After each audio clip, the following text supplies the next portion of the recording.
싱가포르는 세계적인 금융 허브입니다. 그런데 이상하게도 주식시장만큼은 약했습니다. 그래서 싱가포르 정부가 무려 65억 싱가포르 달러 약 7조 원을 투입해 주식시장을 살리기 시작했는데요. 과연 정부의 돈으로 주식시장을 키울 수 있을까요? 외신으로 경제 읽기 오늘도 시작해보겠습니다. 여행지로 익숙한 싱가포르, 사실 세계적인 금융 허브이기도 합니다. 세계 부호들의 국경 간 자산을 보관하는 곳으로는 홍콩과 스위스에 이어 세계 3위이고 외환거래 규모도 미국과 영국에 이어 세계 3위입니다. 여기에 무역금융, 원자재 거래, 해양금융, 특수보험까지 강점을 갖고 있죠. 그런데 여기서 이상한 점이 하나 있습니다. 주식시장 이야기가 빠져 있습니다. 물론 싱가포르에도 SGX, 싱가포르 거래소가 있습니다. 하지만 기업 입장에서는 문제가 있습니다.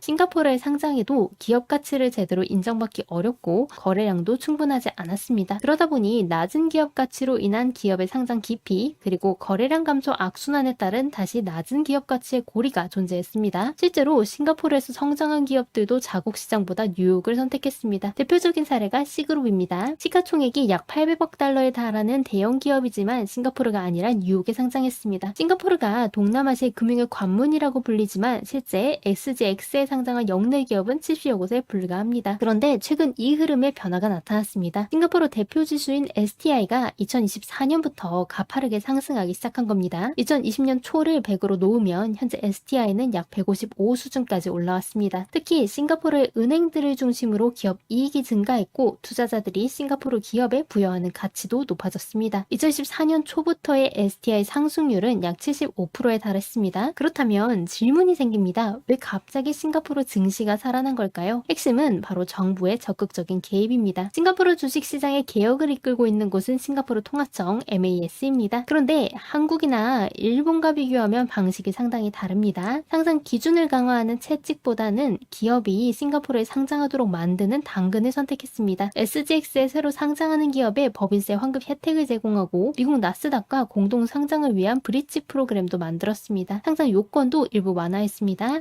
여기서 끝이 아닙니다. 주식시장에 필요한 것은 기업만이 아니죠. 투자자에게 정보를 제공하는 증권사 리서치도 필요합니다. 그래서 SGX 관련 리서치 보고서를 작성하면 증권사에 보고서 한 건당 최대 6천 싱가포르 달러의 정보 보조금을 지급했습니다. 그 결과 2025년 7월 이후 월간 주식 리서치 보고서 발행량은 3배 이상 증가했습니다. 즉 싱가포르는 기업 하나만 끌고 오는 것이 아니라 기업, 투자자, 애널리스트, 자산운용사가 함께 움직이는 생태계 전체에 인센티브를 주고 있는 겁니다. 그리고 가장 강력한 정책이 등장합니다. 바로 EQDP, Equity Market Development Program입니다. 규모가 무려 65억 싱가포르 달러, 우리 돈 약 7조 2천억 원입니다. 그런데 중요한 건 정부가 이 돈으로 싱가포르 주식을 직접 사주는 방식이 아니라는 겁니다. 예를 들어 정부가 자산운용사에 1억 싱가포르 달러를 제공한다고 해보겠습니다. 운용사는 이 돈으로 싱가포르 주식에 투자하면서 최소 1억 싱가포르 달러 외부 자금도 함께 운용해야 합니다. 그러면 정부의 자금 1억 달러가 민간 해외 자금 최소 1억 달러를 추가로 끌고 오는 겁니다. 즉 핵심은 정부 돈 자체가 아니라 정부 돈을 마중물로 활용하는 겁니다. 정부 자금이 들어오면 싱가포르 주식에 대한 수요가 증가하고 주가와 기업 가치가 올라갑니다. 그렇다면 기업들이 싱가포르 상장을 고려하고 상장 기업이 늘어나며 시장의 선택지가 많아지게 되고 다시 투자자와 자금이 들어온다는 선순환의 구조를 노리는 것이죠. 처음에는 정부가 밀어주지만 결국에는 민간 자금과 기업이 스스로 시장을 키우는 구조입니다. 현재까지 EQDP는 9개 투자회사에 40억 싱가포르 달러를 지원했습니다. 실제 시장 거래량도 증가했습니다. EQDP가 시작된 2025년 이후 STI 일평균 거래량은 절반 이상 늘었고 약 50개 기업이 IPO를 준비하고 있는 것으로 추정됩니다. IPO 시장에서도 변화가 나타납니다. 2025년 싱가포르 IPO 조달액은 약 20억 달러였습니다. 홍콩과 비교하면 여전히 작은 규모이지만 2019년 이후 가장 많았습니다. 그리고 2026년 8월에는 이미 11억 달러를 조달했습니다. 앞으로 더 큰 IPO도 예정되어 있습니다. 블랙스톤이 지원하는 데이터 센터 운영업체 에어트렁크가 올해 말 싱가포르에서 리츠 상장을 통해 약 15억 달러를 조달할 계획입니다. 그러니까 아직 홍콩을 따라잡은 것은 아니지만 한동안 존재감이 거의 없었던 싱가포르 IPO 시장이 다시 살아나고 있다는 것은 분명합니다. 하지만 여기서 중요한 반론이 나옵니다. 정말 돈만 넣으면 좋은 주식시장이 만들어질까요? 아직은 그렇게 단정하기 어렵습니다. 지난해 싱가포르 최대 규모 상장 가운데 하나였던 엔티티 지원 데이터 센터 리츠는 흥행에 실패했습니다. 발표했습니다. 현재 주가는 공모가보다 약 7% 낮고 올해 상장한 9개 기업 가운데 공모가를 웃도는 기업도 단 2곳뿐입니다. 더 상징적인 사례도 있습니다. 싱가포르에 본사를 두고 있지만 대부분의 데이터 센터가 말레이시아에 있는 데이원이라는 기업입니다. 이 기업은 올해 말 미국에서 약 50억 달러 규모의 상장을 추진하고 있습니다. 이 사례가 보여주는 것은 아주 단순합니다. 싱가포르의 기업을 상장시키는 것과 기업이 싱가포르를 상장 장소로 선택하도록 만드는 것은 전혀 다른 문제라는 겁니다. 세제 혜택과 정부 자금으로는 단기적인 수요는 만들 수 있습니다. 하지만 장기적으로 기업 가치를 높이고 충분한 거래량을 만들고 투자자에게 신뢰를 주는 것은 다른 문제입니다.